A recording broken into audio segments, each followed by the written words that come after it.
கீதம் இசைக்கிறதுல மாநில அரசுக்கு ஏன் இந்த பிடிவாதம்? இன்றைக்கு உச்சகட்டமாக வழக்கமா வீடியோவை தான் ஆஃப் பண்ணுவாங்க, இன்னைக்கு உங்களுக்கு ஆடியோவை கூட கம்ப்ளீட்டா கட் ஆஃப் பண்ணிட்டாங்க. பாசிசம் அப்படின்னு பேசக்கூடிய திராவிட முன்னேற்ற கழகம் ஊடகத்தை பார்த்து இந்த அரசு பயப்படுகிறது என்பதை நாம் புரிந்து கொள்ளலாம். அப்ப எதுவுமே வெளியில சொல்லக்கூடாது, எந்த செய்தி மக்களுக்கு தெரியக்கூடாதுன்னு இந்த அரசாங்கம் நினைக்கிறது. மாநில அரசுக்கும் ஆளுநருக்கும் ஒரு மோதல் இருப்பதை போல ஒரு உருவாக்கத்தை கொடுக்க நினைக்கிறார்கள் என்பதுதான் இன்னைக்கு நடந்த நிகழ்ச்சியை வைத்து நாம பார்க்க முடியும். மரியாதைக்குரிய முதலமைச்சர் அவர்கள் அவருடைய உரையை தயாரித்து வந்து படித்தார். அப்ப ஏற்கனவே மாநிலத்தினுடைய முதல்வர் அவர்கள் கவர்னர் நிச்சயமாக உரையை படிக்க விடக் கூடாது என்பதற்காகவே அதற்காக ஒரு பதிலை தயாரித்து வைத்திருந்தார்கள் என்றால் இவர்களுடைய எண்ணம் என்பது கவர்னர் உரையை படிக்க வேண்டும் என்பதாக இல்லை என்பது நிரூபணமாகிறது. வீடியோ வந்து ஆஃப் பண்றது, ஆடியோ வந்து கொடுக்காம இருக்கிறது, இல்லனா கொடுத்தா கூட கம்ப்ளீட்டா சென்சார் பண்ணிட்டு மந்திரிங்க சொல்ற பதில மட்டும் கொடுக்கிறது.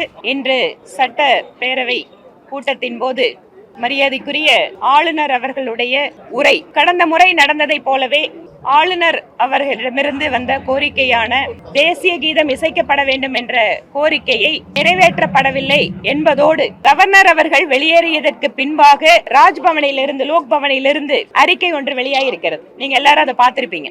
எந்தெந்த காரணங்களுக்காக மரியாதைக்குரிய ஆளுநர் அவர்கள் அந்த உரையை படிக்காமல் விட்டிருக்கிறேன் என்கின்ற விளக்கத்தையும் வந்து கொடுத்திருக்காங்க. அதனால அதுக்குள்ள ரொம்ப அதிகமா போக வேண்டியதில்லை. ஆனா என்ன ஆச்சரியம் அப்படின்னா, ஆளுநர் அவர்கள் இம்மாதிரி வெளியேறி செல்வார், உரையை படிக்க மாட்டார், தேசிய கீதத்தை நாம இசைக்க போறதில்ல அப்படிங்கிற முன்முடிவுகளோடு மரியாதைக்குரிய முதலமைச்சர் அவர்கள் அவருடைய உரையை தயாரித்து வந்து படித்தார். அப்ப ஏற்கனவே மாநிலத்தினுடைய முதல்வர் அவர்கள் கவர்னர் நிச்சயமாக உரையை படிக்க விடக் கூடாது என்பதற்காகவே அதற்காக ஒரு பதிலை தயாரித்து வைத்திருந்தார்கள் என்றால் இவர்களுடைய எண்ணம் என்பது கவர்னர் உரையை படிக்க வேண்டும் என்பதாக இல்லை என்பது நிரூபணமாகிறது. அது மட்டுமல்ல, சட்டமன்றத்தில் பல்வேறு முறை நீங்க எல்லாரும் பார்த்திருக்கீங்க, எதிர்கட்சியினர் பேசுகின்ற பொழுது வீடியோ வந்து ஆஃப் பண்றது, ஆடியோ வந்து கொடுக்காம இருக்கிறது, இல்லனா கொடுத்தா கூட கம்ப்ளீட்டா சென்சார் பண்ணிட்டு மந்திரிங்க சொல்ற பதில மட்டும் கொடுக்கிறது.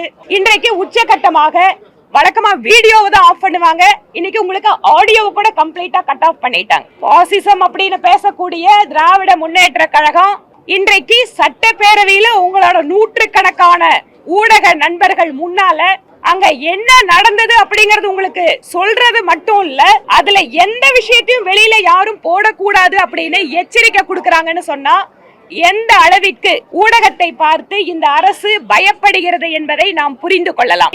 கம்ப்ளீட்டா பிளாக் அவுட் பண்ணிருக்காங்க அசெம்பிளி ப்ரொசீடிங்ஸ் அப்படின்னா, அப்ப எதுவுமே வெளியில சொல்லக்கூடாது, எந்த செய்தி மக்களுக்கு தெரியக்கூடாதுன்னு இந்த அரசாங்கம் நினைக்கிறது. கவர்னர் உரையை இன்று நம்முடைய மரியாதைக்குரிய சபாநாயகர் பேரவைத் தலைவர் அவர்கள் படிச்சிருக்கார். அதில் இருக்கக்கூடிய பல்வேறு விஷயங்களை பத்தி எங்களோட கட்சிக்கு வாய்ப்பு கிடைக்கும் போது சட்டப்பேரவையில நாங்க உரையாற்றோம். இன்றைய நிகழ்வை பொறுத்தவரை தொடர்ச்சியாக ஆளுநர் தொடர்பான விஷயங்களில் இந்த அரசு ஒரு விதமான ஆதிக்க உணர்வோடு நடந்து கொண்டிருக்கிறார்கள், அல்லது இணக்கமான போக்கு நிலவுவதை இவர்கள் விரும்பவில்லை. அரசு வேண்டுமென்றே திட்டமிட்டு மாநில அரசுக்கும் ஆளுநருக்கும் ஒரு மோதல் இருப்பதை போல ஒரு உருவாக்கத்தை கொடுக்க நினைக்கிறார்கள் என்பதுதான் இன்னைக்கு நடந்த நிகழ்ச்சியை வைத்து நாம பார்க்க முடியும்.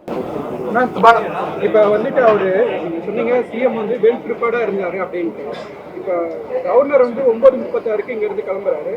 10:02 வந்துட்டு கவர்னர் ஆபீஸ்ல இருந்து ஸ்டேட்மெண்ட் டீடைல்டா வருது, 13 பாயிண்ட் போட்டு வித்தின் 15 மினிட்ஸ்ல ஆன் த வேல வந்துட்டு அவரு வெல் ப்ரிப்பேர்டா வந்தாரு. அது ஆன் த வேல அவர் ப்ரிப்பேர் பண்ணிட்டு போய் பண்ணாரு. நீங்க வந்து ஆளுநர் உரை அப்படிங்கறது அனுப்பப்படுகின்ற பொழுதே அவர் அதுக்கான அப்ஜெக்ஷன்ஸ் ரைஸ் பண்ணிருக்காரு. he has noticed என்னென்னவெல்லாம் டிஸ்கிரிபன்சிஸ் இருக்குங்கறத அவர் ஏற்கனவே நோட் பண்ணி வச்சிட்டாரு. So he also came with it is not about the well preparedness, it is about the observation about the speech that has been prepared by the government. அதனால these are all the things. ஏன்னா ஆளுநர் உரைங்கிறது முன்னாடியே அவர் கொடுக்கப்பட்டிருக்கும், அதில் இருக்கிறது எல்லாத்தையுமே அவர் எழுதி வச்சுட்டு தான் இருப்பாரு. அதனால the incident had happened, then immediately the Lok Bhavan has released that. Mic ஆளுநர் பேசும்போது மைக் துண்டிக்கப்பட்டதா இல்ல துண்டிக்கப்படலையா? அரசு இல்லைங்க, அவர் பேசுகின்ற பொழுது அவர் பேச ஆரம்பிச்சு அவரோட வார்த்தை முடிச்சோன்னா மைக் ஆஃப் ஆனோன்னா அவர் உட்கார்ந்துட்டார். அதுக்கு பின்பாக நம்ம பேரவைத் தலைவர் அவர்கள் ஒரு விஷயத்தை சொல்றாரு, இந்த மாதிரி கான்ஸ்டிடியூஷன் படி நாங்க வந்து இதை பண்றோம், எங்களோட கஸ்டமரி ரைட்டு அப்படிங்கறதெல்லாம் சொல்றாரு. See what ஒரு கவர்னர் வந்து அங்க என்ன கேட்கிறாரு, எந்த இடத்துக்கு சென்றாலும் அந்த இடத்தில் தேசிய கீதம் இசைக்கப்பட வேண்டும் என்பது ஒரு மரபு. தேசிய கீதம் இசைக்கிறதுல மாநில அரசுக்கு ஏன் இந்த பிடிவாதம்? கடைசியில வந்து எண்ட் ஆஃப் த செஷன் வந்து தேசிய கீதம் பாடினாங்க. இல்ல இட்ஸ் a tradition. பிஜேபி ஏற்கனவே வந்து இருக்கு. நான் என்ன சொல்றேன், ட்ரெடிஷனை வந்து இல்ல ஏடிஎம்கே பீரியட்ல வந்து இந்த பிராக்டிஸ் இருந்திருக்கு. அண்டர்வேர்ல்ட் ட்ரெடிஷன் போது how can இல்ல நான் என்ன சொல்றேன், tradition which is breaking some of the constitutional norms we can accept it. Tradition என்ன கேக்குறாங்க? தேசிய கீதம் இசைக்கிறதுல என்னங்க புதுசா வந்து ட்ரெடிஷனை வந்து மாத்த முடியாது? தமிழ் தாய் வாழ்த்தும் தேசிய கீதம் ஈக்குவலாக மரியாதை கொடுக்கப்பட வேண்டும். அந்த ஒரு பாரம்பரியம் அப்படிங்கிறது ஆளுநர் மாளிகைக்கு இருக்கு. அதை தான் அவர் கேட்கிறாரு. இதுல ஏன் பிடிவாதம் இருக்காங்க? கருத்துக்களை சொல்வதற்கு 234 சட்டமன்ற உறுப்பினர்களுக்கு தான் சட்டப்பேரவையில் அனுமதி இருக்கு, ஆளுநருக்கு அல்ல என்று சபாநாயகர் கூறியிருக்கிறது. அந்த விவகாரத்தை எப்படி பார்க்க? நீங்க வந்து எக்ஸ்ட்ரானரி சர்க்கம்ஸ்டன்சஸ் அப்படிங்கும் போது அதுக்குள்ள நீங்க ஃபிட் இன் பண்ண முடியாது.